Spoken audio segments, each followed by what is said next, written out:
Why failing can sometimes be the best thing you do. At some point in everyone's life, they will fail. Failure isn't a bad thing, and you learn more from failure than from success. Many successful figures fail before they succeed. Winston Churchill failed in his bid to become Prime Minister many times, but in the end, he succeeded in winning a war. Katy Perry's first album only sold 200 copies, and it took her another 10 years to have a hit single. Oprah Winfrey was fired from her first television job. Now she owns television companies, has been nominated for 3 Oscars, and is one of the most influential women in the world. There's a quote by Albert Einstein: "Anyone who's never made a mistake has never tried anything new." I agree. When you fail, it isn't about how big or bad your failure. It's about how you bounce back and how you learn from your mistakes. Nobody's perfect, which means nobody gets everything right on the first time. But the people who never fail, never try anything new, take any risk, or ever take a step out of their comfort zone. As an 11-year-old, entrance exams are a big part of when children experience what they think is failure. Everyone talk about it in lessons, in the playground, and at lunch. For nearly half a term, all people could talk about was what schools they got into and where they were going. But some people were still waiting for their letters and offers. While some people got into their top schools, others didn't. And when that letter of decline arrives, all one can think is how disappointed they are and how they feel like such a big failure. The truth is that if you don't get accepted into a school, then maybe it's not the right school for you.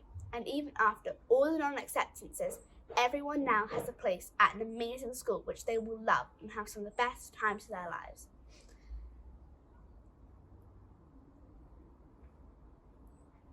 Even if you haven't failed on a large scale, doesn't mean you haven't experienced failure. No matter how big or small your failure, you will always learn from it. For example, when I was 8, we went to a climbing wall. We didn't have a harness or helmet, and there was just a crash mat at the bottom to break any fall. I started climbing one of the walls, but I couldn't get past a certain point. It was extremely frustrating, and I kept on slipping. One time, I was so close to the top, and I fell. It didn't hurt, but it was mostly the scare of falling. After that, I was much more nervous. But finally, I reached the top. If I hadn't had that fall, I wouldn't have wanted to reach the top so badly, but I did, and I was proud. When I was 6, I wanted to learn how to do a cartwheel. It took me ages, but I kept on trying, determined to get it. And although it took me about 2 to 3 years to finally master a cartwheel, I was so happy when I could, so I cartwheeled every chance I had. For a final example, when I was 9, I made some banana cupcakes. We had to halve all the ingredients because we didn't have enough for the whole recipe. But the one thing I forgot to halve was the bananas. When we took them out of the oven, they were a hot, wet, banana-y mess. We ended up having to put them in a bowl and leave them like mousse. But I'm very glad I made that mistake then, when they weren't very important, rather than mess up a more important cake, like a birthday cake, because now I always remember to check all the ingredients and weights. From that, I learned that sometimes you just need to embrace the failure in order to learn a lesson which will help you later on. Lots of famous people also fail before they succeed, and all the times they fail, they learn from their mistakes and come back stronger. For example, Albert Einstein, one of the greatest scientists, experienced major setbacks. He didn't speak until he was 4 years old. He failed his entrance exam to the Swiss Federal Polytechnic School located in Zurich at 16 years old and almost didn't graduate. Even his father, up until the time of his death, considered his son to be a major failure. But he stayed focused and kept on trying. And now, Albert Einstein's Albert Einstein. In 1921, he won the Nobel Prize and he created the beginnings of quantum theory. If Einstein's father hadn't thought he was such a failure, he wouldn't have wanted to prove him wrong or show him that he was worth it. The world would be so different today without Einstein's failures, because with every failure comes a success. Walt Disney's road to success wasn't all downhill either. At the age of 22, he was fired from the Missouri newspaper company because they said his ideas weren't creative enough. One of Disney's first companies went bankrupt after just 2 years of creating animated films. but he didn't let this stop him. The original Walt Disney Studios started in a small office in Los Angeles in 1923, creating a series of short animated films called the Alice Comedies. In 1937, the company's first full-length feature, Snow White and the Seven Dwarfs, was filmed, and the rest was history.